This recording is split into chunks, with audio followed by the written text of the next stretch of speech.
a commencé à travailler ensemble à l'école de design. On a surtout fait une chose en parallèle de l'école, on a créé Braguette Magique, qui étaient des bijoux en caoutchouc, et là où on s'est vraiment amusé à faire quelque chose qui nous plaisait et qui a eu énormément de succès. Monter une affaire, ça fait pas du tout partie de notre vocabulaire. Notre vocabulaire, c'est on rigole plus ensemble que séparément, donc continuons à bricoler. En fait, cette histoire de bijoux Braguette Magique, hein, ça nous a montré que quand on faisait ce qu'on voulait comme on le sentait, ça marchait. Donc l'idée, c'était de réitérer cette chose et de surtout pas s'occuper de marketing, de regarder ce que les autres faisaient et tout. C'était juste faire des choses pour nous.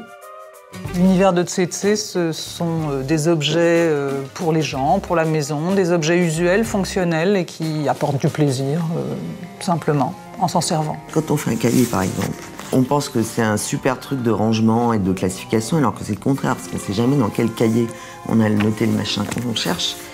Voilà, c'est des objets un peu amusants, dans le sens où on peut s'amuser avec, comme le vase, on peut le mettre dans tous les sens, etc. Mais quand même très fonctionnel, c'est-à-dire que, je veux dire, on ne dessinera jamais un photophore qui est difficile à nettoyer, où la cire va aller se mettre dans des recoins inaccessibles, où on ne dessinera jamais une tasse qui passe pas à la machine, ou ce genre de choses. Au début, on n'a pas rencontré tellement d'obstacles, hein, à part qu'on n'avait pas un rond. On n'avait pas suffisamment confiance en nous pour aller voir une banque et dire j'ai un projet et prêtez-moi de l'argent, etc. Donc on a vraiment fait avec des bouts de ficelle complètement, mais en même temps c'est un truc qu'on adore. C'est une espèce de jeu pour nous. On s'est juste donné les moyens que notre société puisse fonctionner. C'est-à-dire que nous, on savait qu'on n'était pas du tout commercial. Ouais.